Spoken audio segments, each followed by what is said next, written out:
ఇక మీ పర్సనల్ విషయాలు తీసుకుంటే మీరు ఈ ఐఏఎస్ జాయిన్ అయినప్పుడు ఫస్ట్ ఎస్పీ వచ్చిందండి, అంటే ఏంటి ఐపీఎస్ అయ్యారు. ఐపీఎస్ అండి. తర్వాత ఏమో అది 1 yearలోనే మళ్ళీ ఐఏఎస్ అంటే అది ట్రైనింగ్ చేస్తూనే మళ్ళీ రాశాను పరీక్ష. రాశారు, వచ్చి సెలెక్ట్ అయిపోయారు.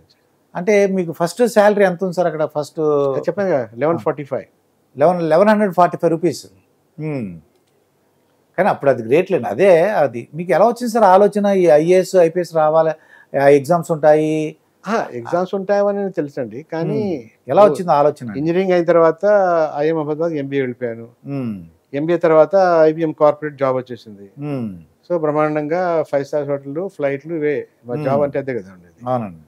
సో మా మిత్రుడు అనేవాళ్ళు, అదేంటే రామచంద్ర నువ్వు చదువుకున్నావు, తండా నుంచి వచ్చావు, చదువుకున్నావు, పైకి వెళ్ళావు, 5 స్టార్ హోటల్లో ఫ్లైట్లో తిరుగుతున్నావు, మాకేంటి లాభం, ప్రజలకి ఏంటి లాభం, బాగుంది, నీదే బాగుంది, నీవు నీ కుటుంబం నీ తర్వాత మీ తమ్ముళ్ళు అన్నారు వాళ్ళు బాగుంటారు. అప్పుడు అనుకునేవాడి ప్రజలకు సేవ చేయాలంటే ఏంటి, ఐఏఎస్కి వస్తే బాగుంటుందని చెప్పి ఇద్దరం తయారైపోయాడు. అప్పటికి పెళ్ళైపోయింది, 2 పిల్లలు, మేడం ఇద్దరు కలిసి చదివేవాళ్ళము. మేడం గారు మీరు ఇద్దరు? ఫస్ట్ టైం ఆవిడకి మెయిన్ వర్క్ వచ్చింది, తర్వాత రాలేదు, నాకు ఐపీఎస్ వచ్చింది.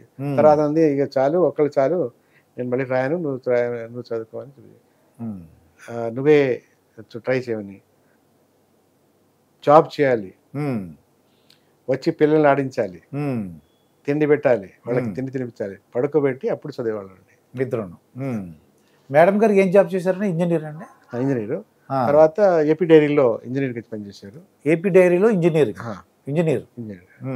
తర్వాత ఇక మేము ఒడిశా వెళ్ళిపోయాం కదా, అది కుదరలేదని తర్వాత రిజైన్ చేసేసాం. ఏపీ డైరీలో నుంచి రిజైన్ చేశారు సార్. ఇప్పుడు మీరు అంటే సుమారుగా 1200 అండి మీ యొక్క స్టార్టింగ్ శాలరీ. నేను ముదుగండ శివప్రసాద్ గారిని ఒక ప్రొఫెసర్ గారిని ఇంటర్వ్యూ చేశానండి. ఆయన పుస్తకాలు రాస్తుంటారు అనమాట. ఆయన అప్పుడు ఏజ్ 85 years. ఆయన పెన్షన్ 1,20,000 వస్తున్నట్టండి. ఆయన 1,20,000 పెన్షన్ వస్తుందని చెప్పారు. టీచర్లు చాలా ఉన్నాయి కదా శాలరీస్ అండి ఇక్కడ.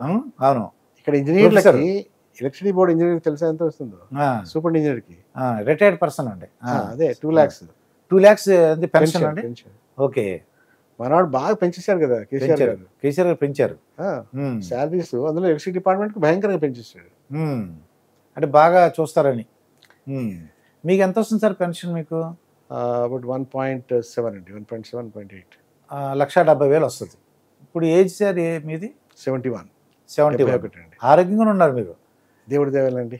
అది అంటే మా చిన్న డౌట్ ఏంటంటే, మా కామన్ పీపుల్, మీరు చీఫ్ సెక్రటరీగా రిటైర్డ్ అయ్యారు, ఆ తర్వాత గవర్నమెంట్ జాబ్ అయిన తర్వాత మీరేమైనా వర్క్ చేసుకోవచ్చా, లేకపోతే మీ మీద ఇన్ని సంవత్సరాలు చేయకూడదు అలాంటి రూల్ ఏమన్నా? అంటే కొన్ని జాబ్స్ చేయకూడదండి, కానీ వేరే ఏమైనా చేసుకోండి. జాబ్ చేయదలుచుకోలేదు. అంటే ఆఫర్స్ వచ్చాయి, 3 కోట్లు ఇస్తాము, 4 కోట్లు ఇస్తాము అని చెప్పేసి నేను హాయిగా పిల్లలు ఇద్దరు సెటిల్ అయిపోయారు. పిల్లలు కూడా అన్నారు వెనక్కి వచ్చేసి ఏం చేస్తావో చేసుకో, ఇక్కడే చేసుకో, తెలంగాణలో కానీ, అంటే ఆంధ్రప్రదేశ్లో, అప్పుడు ఆంధ్రప్రదేశ్ ఉండేది కదా, చేసుకో కానీ ఏం వద్దన్నారు. వచ్చేసా ఇక్కడ. ఇక అంటే అప్పుడు వచ్చిన తర్వాత ఇంకా 1 year ఉండేది కదా, 13లో రిటైర్ అయిపోయాను. సో అసెంబ్లీ, చలో అసెంబ్లీ, ఇది అదిలో కూడా పార్టిసిపేట్ చేశాము. దెబ్బలు తినలేదు, జైలుకి వెళ్ళలేదు అనుకోండి. అది అంటే మీరు తెలంగాణ ఉద్యమంలో కూడా పార్టిసిపేట్ చేసినట్టే రిటైర్డ్ అయిన తర్వాత?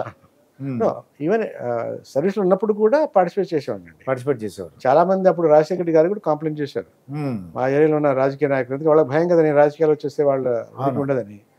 నేనన్నాను, ఐ టోల్డ్ ప్రెస్, మీలాంటి వాళ్ళు ప్రెస్కి చెప్పానండి, అసలు నేను ఏమి భయపడను, నేను ఏమి చెడ్డ పని, తప్పు పని చేయట్లేదు కదా, నా రాష్ట్రం నాకు కావాలని అనడంలో తప్పేం లేదండి.